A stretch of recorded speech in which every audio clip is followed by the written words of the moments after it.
Good morning. How are you doing? Our cinemas are still open. Amazing. So far, so good. A couple big things. Of course, Tenet, which opened last week, is still here. It'll be here for a few weeks, I'm sure. I reviewed it. It's on my website, howard4film.com, if you haven't read it already and want to read what I have to say about it. But the other big film that opened yesterday, our films open here on Thursday, so the other big film that opened yesterday in Hong Kong is Antebellum. I saw it last night. I haven't really put together all my thoughts about it, but I will think of something semi-intelligent to write, and I'll post it on my website as well, howard4film.com. But I'll just say briefly, if you haven't seen the trailer for Antebellum, and you do want to see the movie, do not watch the trailer. The trailer gives it all away. There's a surprise twist in the third act, which the trailer gives away. And I never watch trailers, or I watch them without paying attention before I go in. So I didn't know, and that helps. That's the whole movie. Is this surprise twist in the third act? So yeah, that was, I watched the trailer last night when I got home. I thought, what were they thinking? But anyhow, the story, very briefly, I'll just talk about it very, very briefly. It's basically it's two stories in one, but they are interconnected. It's about a successful author and an advocate for what could be called the Black Women's Lives Matter movement. Of course, it's not. It doesn't. They don't say that, but I guess that's sort of what it is. And that woman is Veronica Henley, and she's played by actress singer Janelle Monáe. And Monáe plays and that's set in contemporary times today, where she's speaking about Black women's lives. And there's the other story takes place. I have to be careful what I say. It takes place during the Civil War, or around the time of the American Civil War, and on a southern plantation where a woman by the name of Eden, who's also played by Monáe, is a slave. And so it's their two stories and how the two stories come together. And that's all I'll say about it. I don't want to give too much away. But just that... yeah, if you see it, don't watch the trailer. Okay, so that's all I'll say about Antebellum. Should I say what I thought about it? No. Okay, Tenet, because I didn't talk about it last week. I saw it last Thursday, and that's a film that you really need to give a lot of thought to. Well, you don't need to, but I suppose you have to give a lot of thought to. Basically, Tenet... So it's the latest film, if you don't know, if you haven't been following the news. It's the latest film by Christopher Nolan. It's supposed to be the savior of cinemas. This is the film that's going to supposedly bring people back into the cinemas. I don't think that's happening. But that's the intent. And there was a big question, because it was delayed for a few months. I think it was supposed to come out in August maybe, or July. I can't remember exactly when. And so there was talk about, well, would it go to the streaming services? And both Nolan and Warner Brothers didn't want it to go to the streaming services. They kept holding out and holding out and holding out because they wanted audiences to have the big screen, the big sound experience. And having seen it now, yeah, I think that was a good choice. It does need the big screen. It's filmed partially in IMAX. So it does need to have a big screen and big sound. And I think if you do eventually watch it on a small screen, you will not feel what you're supposed to feel. Let's just put it that way.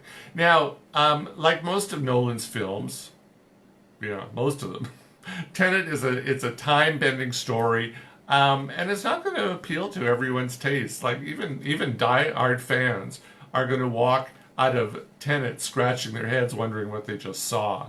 But I think, as a whole, I think the fanboys and the fangirls are going to love it, even if they didn't understand it. The rest of the audience will just think it's a series of over-the-top set pieces tied to a convoluted story that defies conventional logic. Now, a friend of mine last night, as we were going into Antebellum, he hadn't seen it. He says, I hear it's like Terminator. And I said, yeah, sort of like Terminator, except instead of a robot, it's a thing. It's a bomb. So, it's I call it James Bond and the Doomsday Machine, or science fiction for pseudoscientists. But yeah, it's sort of like a cross. It's a cross between James Bond and the Terminator. Now, what it's about is John David Washington, who people would know from BlacKkKlansman, and he's the son of Denzel Washington. He plays a CIA agent who gets recruited into a secret organization known as Tenet. And what is Tenet, anyways? Known only as the protagonist. He doesn't have, if he has a name, we don't know it, but here he's called the protagonist. His mission is to, here's where it starts getting dicey. Now, after he learns about something called inverted entropy, which allows objects to move backwards through time, he traces some inverted bullets. This, by the way, is spoiler free, so don't worry, we're not going to reveal anything. He traces some inverted bullets to a woman by the name of Priya. She's played by Dimple Kapadia, famous Indian actress. And she's an Indian arms dealer who informs him that the bullets were inverted by Russian oligarch Andrei Sator, who's played by Kenneth Branagh, who is not Russian. Now, with the help of a very knowledgeable and resourceful contact named Neil, played by Robert Pattinson, I don't have to tell you who these people are. You know who they are.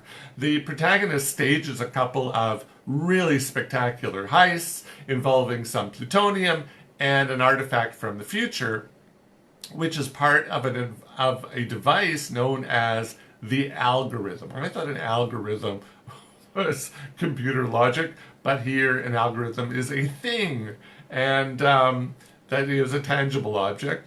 And Sator plans to set off the algorithm when he dies. Now, if he's successful, the planet will be destroyed. And to complicate his mission further, the protagonist's mission further, the protagonist gets himself entangled with Sator's estranged wife, Kat, played by Elizabeth Debicki. She was in Widows, probably that was her biggest role so far, I guess. And he has to convince her to set aside her own reasons for wanting to see her husband dead until the protagonist, Neil, can stop Sator from getting his hands on all the components that make up the algorithm. That's in a nutshell, a spoiler-free summary of what the film's about. Anything more than that, I'm not going to tell you. Now, Tenet is a lot of things. Most of all, it's loud. It is loud AF.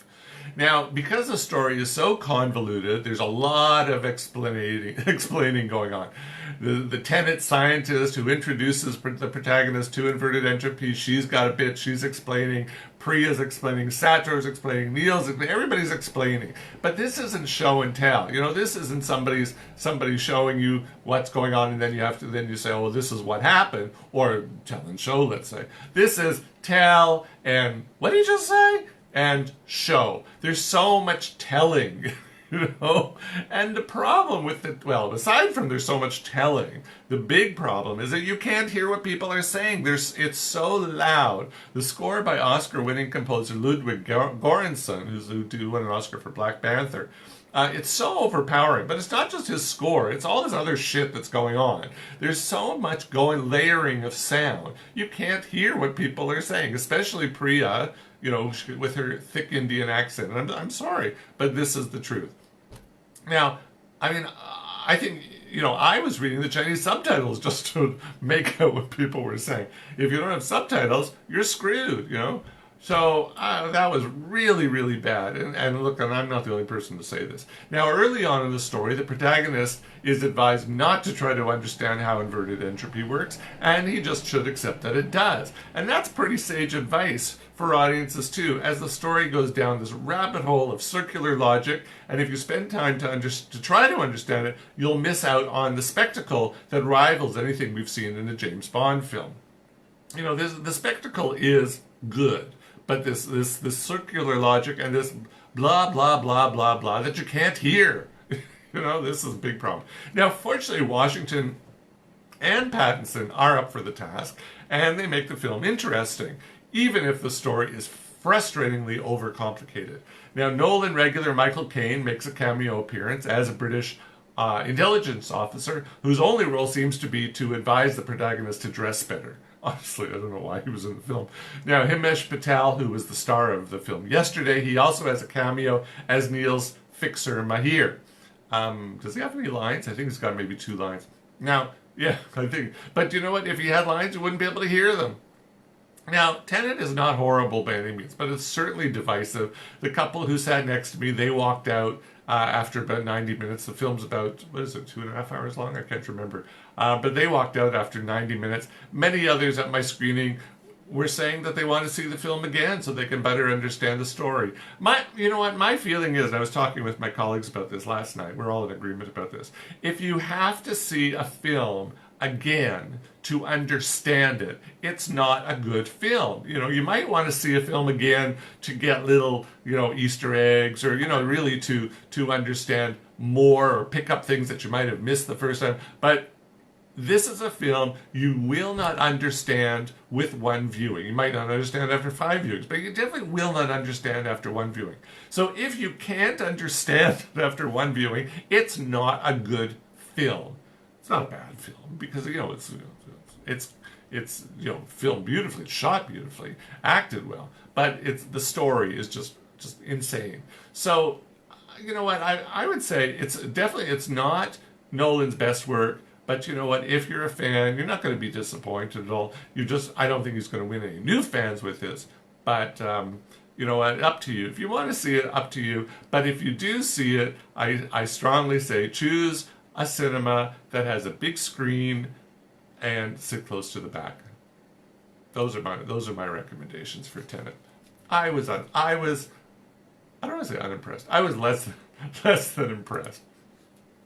Okay, the last film I want to talk about is on the streaming services because some people are still stuck inside, and that's Bill and Ted Face the Music.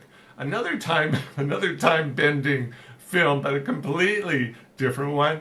It took 29 years to get William Bill S. Preston Esquire, Alex Winter's character, and Theodore Ted Logan, Keanu Reeves' character, back on the big screen. These guys, they started out with Bill and Ted's Excellent Adventure 31 years ago, and followed it up 2 years later with Bill and Ted. I didn't write it down for the life of me. I can't remember. It's too early in the morning. But now they're back.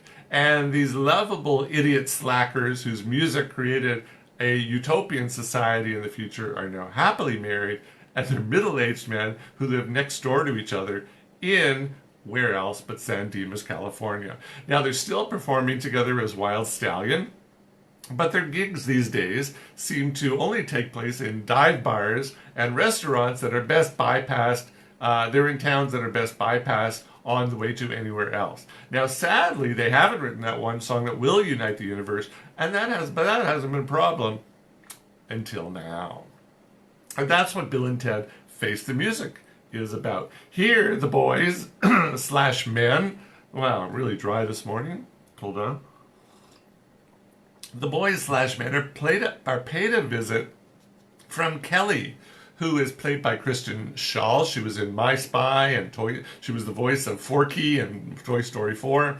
And she's Rufus's, the late George Carlin's daughter, and she's an emissary from the future who informs the guys that they need to speak to the great leader, who's played by Holland Taylor, who was most notably in TV's 2.5 Men for many, many years.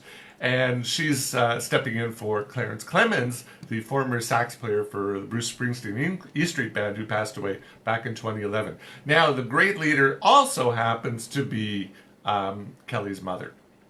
Now, the great leader tells her, she takes them away in her egg-shaped pod to her mother, and the great leader tells them that if they don't come up with this song in the next 77 minutes, the universe will cease to exist. Now, the boys, men, whatever you want to call them, they're up for the challenge. They hastily craft a plan that takes them time traveling again. And meanwhile, their daughters, Theodora, let's call her Thea Preston, played by Samara Weaving. People would know her from probably Ready or Not, is probably her most famous role, but she's been in quite a few films. And Wilhelmina Billy Logan, played by Bridget Lundy Payne. She had small parts in Bombshell and The Glass Castle, a few other films. They come up with their own time-traveling plan of their own, but theirs ultimately lands them in hell, where the Grim Reaper reprised, a role that reprised by William Sadler, who's also probably best known for, aside from this series, from TV's Roswell, and that's where he's hanging out. And Bill and Ted must then go to hell, rescue their daughters, reconcile with death, and come up with that song before time and space collapse in on itself.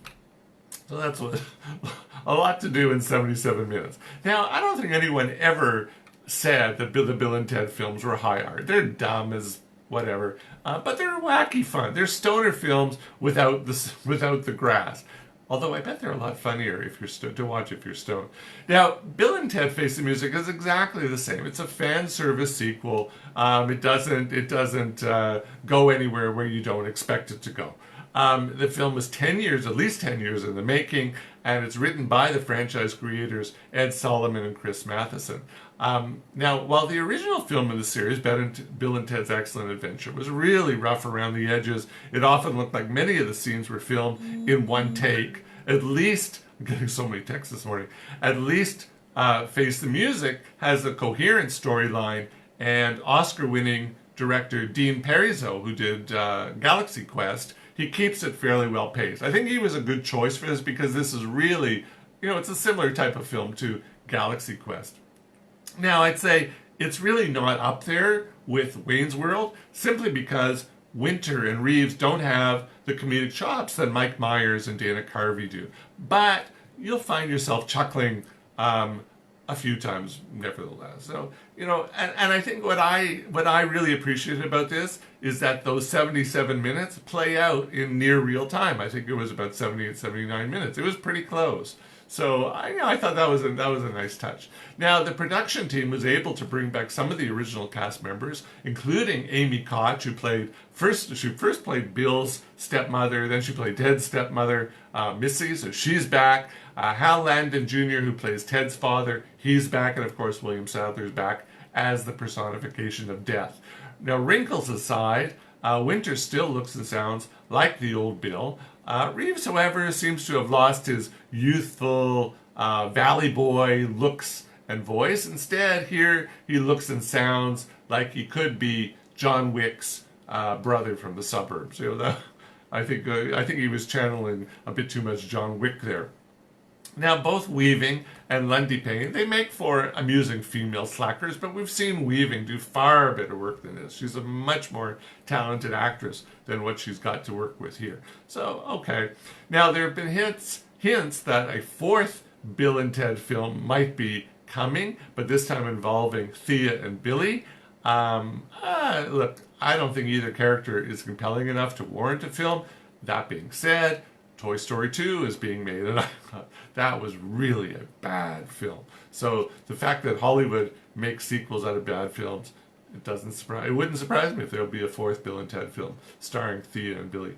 Now, if you've never seen a Bill and Ted film, this film, Face the Music, isn't going to turn you into a believer, but if you're already a fan, this makes a fitting end to this beloved and enduring franchise, 31 years. Now, if you do watch it, be sure to watch all the way to the end of the credits because there's a very special scene right at the end of the film. So do watch it. Now, Bill and Ted Face the Music it's not in the cinemas, it's only available now at the not so excellent price of $20 US to rent or $25 to buy from Amazon Prime Video, iTunes, and Google Play. That's crazy. $20 to rent, $25 to buy. Not smart.